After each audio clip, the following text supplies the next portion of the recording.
গাড়িটা রাজবাড়ির সিংহদুয়ার পেরিয়ে ভিতরে ঢুকে পড়ল। বিশাল নিস্তব্ধ বাড়িটা এখন সামনে। অবনীশ কেমন ফ্যাল ফ্যাল করে তাকিয়ে রইল। দীনবন্ধু তখনও বিড়বিড় করে চলেছে অসংখ্য স্মৃতি। কত বড় একটা রাজবংশ, তার কত গোপন কথা, কত সুদিন গেছে, কত দুর্দিন, কত অভিশাপ, কত আশীর্বাদ।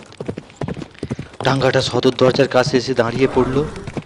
দীনবন্ধু বলল, সেসব স্মৃতি মহাকালের মধ্যেই যে চিরকাল গা ঢাকা থাকবে এমন তো নাও হতে পারে।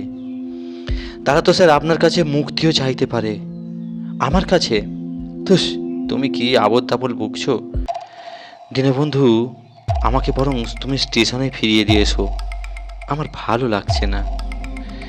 দীনবন্ধু টাঙ্গা থেকে নেমে পড়ল। অবনীশকে নামবার জন্য হাত এগিয়ে দিল। নামুন স্যার, রাজবাড়ির সঙ্গে আপনার পরিচয় করিয়ে দেবো, আসুন। অবনীশ ঘামতে শুরু করলো। আচ্ছা, ফ্যাঁসাতেই পড়া গেল দেখছি। রাতটা তোমার বাড়িতে কাটিয়ে কাল সকালে এলে হয় না? শুনেছিলাম তুমি এই বাগানের কোথায় যেন একটা আলাদা বাড়িতে থাকো। দীনবন্ধু বলল, আমি যতক্ষণ আপনার পাশে পাশে আছি স্যার, ততক্ষণ মা বই। আসুন, বাড়ির ভেতর স্মৃতিগুলো এই রাত্রি হলেই ঝটফট করে জেগে উঠতে চায়। তাছাড়া আজ আবার বিশেষ একটা রাত। কেন কেন কি বিশেষ রাত গো? আজ দশমী যে। আকাশে ওই যে চাঁদটা দেখছেন, ওটা তো দশমীর চাঁদ, বিসর্জনের চাঁদ। সে আবার কি কথা, বুঝলেন না? এই রাতেই তো দেওয়ান সাহেব নদীর পাড়ে ওই টাঙ্গায় বসে মারা গিয়েছিলেন। এই পঙ্খিরাজ দাঁড়িয়ে আছিস কেন রে? নদীর পাড়ে যা, বিশ্রাম করগে। আমরা ভোর হলেই ওখানে আসবো। সত্যি সত্যি মাথায় ছিট আছে লোকটার। পঙ্খিরাজের সঙ্গে এমনভাবে কথা বলছে যেন মানুষের মতো পঙ্খিরাজ সব কথা শুনতে পায়। অবনীশ আরও অবাক হয়ে দেখলো, পঙ্খিরাজ গাড়িটাকে নিয়ে ধীরে ধীরে নদীর দিকে চলে যাচ্ছে। বাড়ির চৌহদ্দি পেরিয়ে গাড়িটা সত্যি সত্যি চোখের বাইরে মিলিয়ে গেল। আসুন স্যার, আপনাকে সব কিছু এক্ষুনি ঘুরিয়ে ঘুরিয়ে দেখাবো।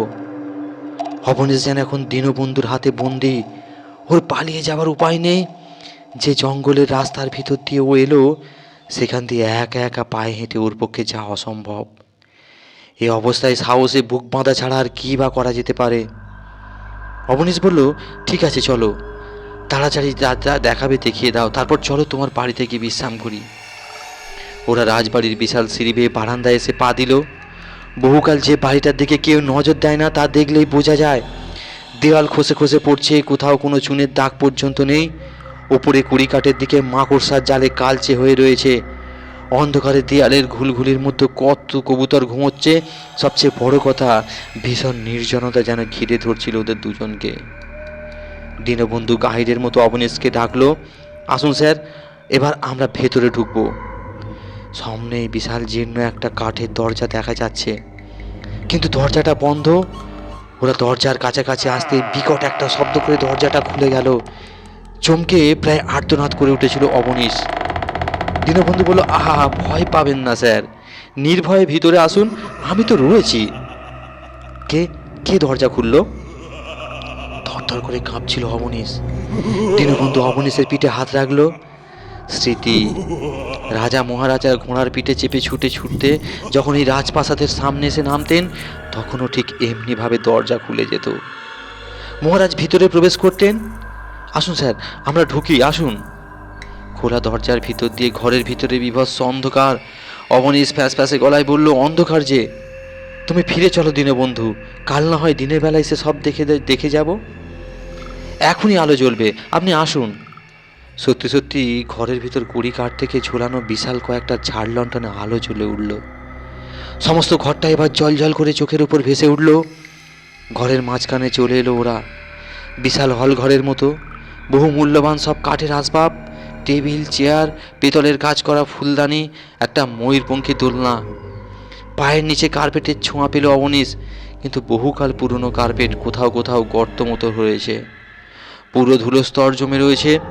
কতকাল যে এ ঘরে কেউ ঢোকে না, তা দেখলেই বোঝা যায়। এটা ছিল মহারাজের বাইরের ঘর। অতিথিরা এলে প্রথমে এই ঘরে বসতেন, বিশ্রাম করতেন। অন্দরমহলে ঢোকার প্রয়োজন হলে মহারাজের অনুচর এসে তাকে ডেকে নিয়ে যেতেন। দেয়ালে বিশাল বিশাল ফ্রেমের কয়েকটা তৈলচিত্র দেখতে পেল অবনীশ। রাজা মহারাজাদের মতো পোশাক পরানো, দীপ্তভঙ্গি দেখলে মনে হয় জীবন্ত। দীনবন্ধু বলল, উনি ছিলেন রাজমাতা। মহারাজ বীরেন্দ্র কিশোর বর্মার মৃত্যুর পর আরও কয়েকটি বছর এই রাজমাতায় রাজবাড়িটা আগলেছিলেন। তখন পড়ন্ত অবস্থা চলছে এই পরিবারের। রাজমাতার মৃত্যুর পর বংশে বাতি জ্বালাবার কেউই রইলেন না। আর ওই যে ছবিটা দেখছেন, উনি মহাদেব কিশোর বর্মা। মহাগড়ের সবচেয়ে প্রতাপশালী রাজা হিসাবে ওর খ্যাতি ছিল। ওর সময় ভাগে গরুতে এক ঘাটে জল খেত বলে শোনা যায়। মহাদেব কিশোরের ছিল দুই পুত্র, একজন অবন্তী কিশোর, ওই যে ছবিটা দেখছেন উনি অবন্তী কিশোর, আর একজন জ্ঞানদা কিশোর, ওই যে পাশে উনি। জ্ঞানদা কিশোর ছিলেন সঙ্গীত প্রিয় মানুষ, নিজেও সঙ্গীত চর্চা করতেন। দেশ বিদেশ থেকে বড় বড় গায়ক এনে প্রতিদিন রাতে জলসা বসাতেন। মন্ত্রমুগ্ধের মতো দেখা যাচ্ছিল অবনীশ। দীনবন্ধু এখন ওর ভরসা, কিন্তু কিছুতেই ও যুক্তি খুঁজে পাচ্ছে না। দরজাটা অমনভাবে কে খুলল, অমনভাবে ঝাড় লণ্ঠনগুলি বা কে জ্বালিয়ে দিল। সবই যেন ভৌতিক কাণ্ড চলছে এখানে, অথচ অবনীশ ধীরে ধীরে যেন এই পরিবেশের মধ্যেই নিজেকে এখন কিছুটা খাপ খাইয়ে নিতে পারছে। সহসা গুরুগম্ভীর শব্দে দেয়াল ঘড়ির শব্দ ওর কানে লাগলো। ঢং ঢং করে রাত্রি 12টা বাজার শব্দ শুনলো অবনীশ, কিন্তু কোথা থেকে আসছে এই শব্দটা? দীনবন্ধু বলল, ওই যে ঘড়িটা দেখছেন, খাস বিলেত থেকে ওটাকে আনিয়েছিলেন অবন্তী কিশোর। বড় শৌখিন মানুষ ছিলেন অবন্তী কিশোর। এবার একটা বিরাট দেয়াল ঘড়ি চোখে পড়লো অবনীশের। ঘড়িটা দেয়ালে মাকড়সার জালের মতো আটকা পড়ে স্থির হয়ে আছে। নিচ দিয়ে তার পেন্ডুলামটা অনেক দূর অবধি ঝুলে রয়েছে। একবার নিশ্চল হয়ে আছে ঘড়িটা, অথচ ওটা থেকেই বুঝি শব্দ হলো 12টা বাজার। হতেও পারে। অবনীশের কাছে এখন আর কোনো কিছুই অবিশ্বাস্য নয়। দীনবন্ধু বলল, চলুন স্যার, এখনই জলসা শুরু হবে, আমরা জলসা ঘরে ঘুরে আসি। জলসা ঘরে? হ্যাঁ, আসুন স্যার আমার সঙ্গে। আমার আবার একটা দরজা, আবার দরজাটা আপনি আপনি খুলে ঘরে পা দিতেই নানান রঙের ঝাল লণ্ঠন জ্বলে উঠল। পুরনো বন্ধ বাতাসের গন্ধ নাকে লাগতে লাগলো অবিনাশের, কিন্তু কিছুক্ষণের মধ্যেই মনে হলো যেন আতর জলের মিষ্টি গন্ধে ঘরটা ভরে যাচ্ছে। মিষ্টি ফুলের গন্ধে মন ভরে উঠেছে। আসুন স্যার, ওই যে আসনটা দেখছেন, ওখানে বসতেন রাজা জ্ঞানদা কিশোর। ওই তাকিয়ার পিছন দিকে সুন্দরীরা বসে পাখার বাতাস করতো রাজাকে। সামনে এই নিচের আসনে বসতো রাজার অমাত্যরা, আর ওপাশে অতিথি অভ্যাগতরা, আর এই আসনে বসতো গায়ে বাজিয়েরা। অবনীশ দেখলো নানান রঙের কারুকাজ করা ঘরখানায় এখন ছিন্নতা এসে বাঁধা বেঁধেছে। হাজার চেষ্টা করলেও সেই পুরনো দিনগুলিকে আর ফিরে পাওয়া অসম্ভব। আসুন স্যার, আমরা একটু বসি, দেখবেন খুব ভালো লাগবে আপনার। অতিথিদের আসনে বসে পড়ল দীনবন্ধু। অবনীশের হাত ধরে টানলো। অবনীশও বসে পড়তে বাধ্য হলো। দীনবন্ধু বলল, শুনে যান স্যার, এ সময় কথা বলতে নেই, ওস্তাদ বিরক্ত হবেন না। অবনীশ বাধ্য হয়ে চুপ করে থাকলো।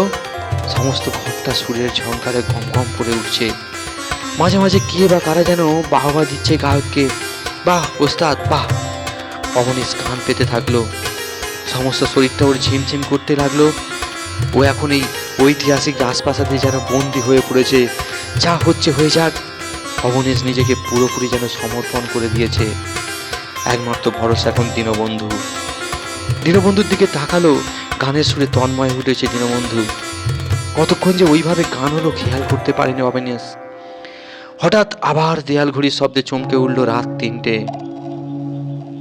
দীনবন্ধু বলল, চলুন স্যার, অন্দরমহলে একবার ঘুরে আসি। অন্দরমহল, বিচার ঘর, মন্দির প্রাঙ্গণ সব কিছুই দেখা বাকি রয়ে গেছে এখনো। অবনীশ যন্ত্রচালিত মেশিনের মতো উঠে দাঁড়ালো। দীনবন্ধুর পিছন পিছন একটা সরু গলির ভিতর দিয়ে একটা ঘরে এসে প্রবেশ করলো। এ ঘরে বহু মূল্যবান খাট, পালঙ্ক, পাশে আলনা, আলমারি। দেখলেই বোঝা যায় এটা শোভার ঘর।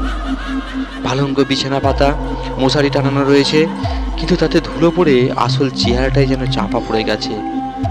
হঠাৎ কোনো মহিলার ফুপিয়ে ফুপিয়ে কান্না শব্দ শুনে চমকে উঠল অবনীশ। দীনবন্ধু বলল, রানীমা কাঁদছেন কেন? অতৃপ্তি, অতৃপ্তি থেকে কান্না।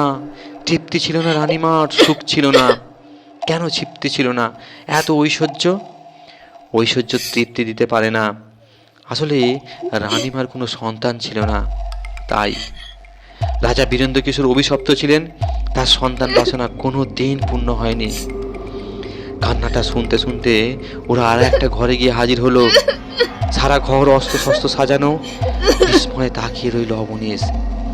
দীনবন্ধু বলল, রাজা এই সব অস্ত্র নিয়ে শিকারে বেরুতেন। যে অস্ত্রে একবার উনি শিকার করতেন, সেই অস্ত্র আর উনি ব্যবহার করতেন না।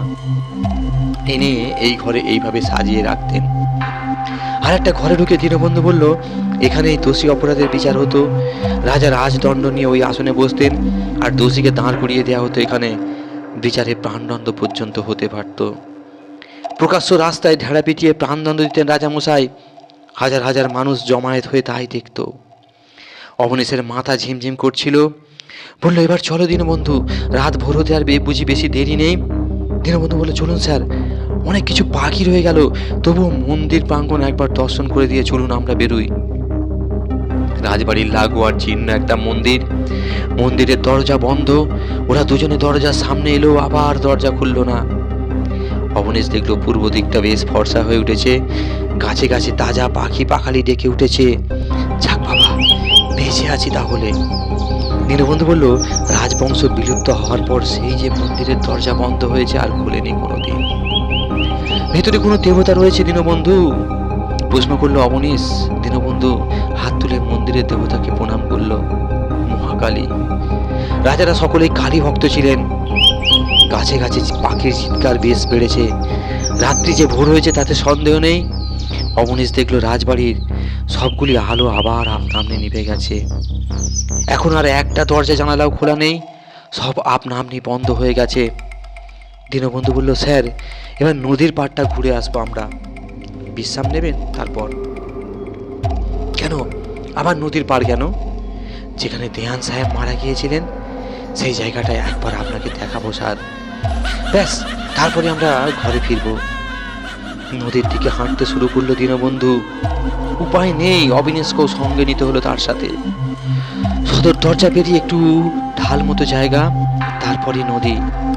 শীর্ণ পাহাড়ি নদী, হাঁটুর বেশি কোথাও জল আছে বলে মনে হয় না। অনায়াসে হেঁটে নদীর ওপার দিয়ে এপার হওয়া যায়। আরও খানিকটা এগিয়ে অবাক হয়ে গেল অবনীশ। সেই ঘোড়াটা গাড়ির নদীর দিকে ঠিক মুখ করে দাঁড়িয়ে আছে। দীনবন্ধুর পঙ্খিরাজ কেমন স্থির, সারা রাত ওভাবে ওইখানে দাঁড়িয়ে আছে, সেটা দেখলে বোঝা যায়। দীনবন্ধু বলল, হ্যাঁ, এইখানেই ওই দেয়ান সাহেব মারা গিয়েছিলেন, কিন্তু কিভাবে মারা গেলেন তা তো কিছু শোনা হয়নি। অবনীশ দীনবন্ধুর দিকে জিজ্ঞাসু চোখে তাকালো। দীনবন্ধু বলল, বডি পোস্টমর্টম করে কোনো চিহ্নই পাওয়া যায়নি, কিন্তু আমার কি ধারণা জানেন? কি? দেহান সাহেব মনে মনে স্বপ্ন দেখতেন রাজবাড়ির ওই বিশাল সম্পত্তি উনি ভোগ করবেন, তাই অভিশাপ পড়েছিল ওর উপর। রাজবাড়ির অভিশাপ বড় কম কথা নয় স্যার। রাজবাড়ির বিশাল সম্পত্তিতে যে লোভ করবে সেই মরবে। ওরা ডাঙ্গাটার কাছাকাছি চলে এসেছিল।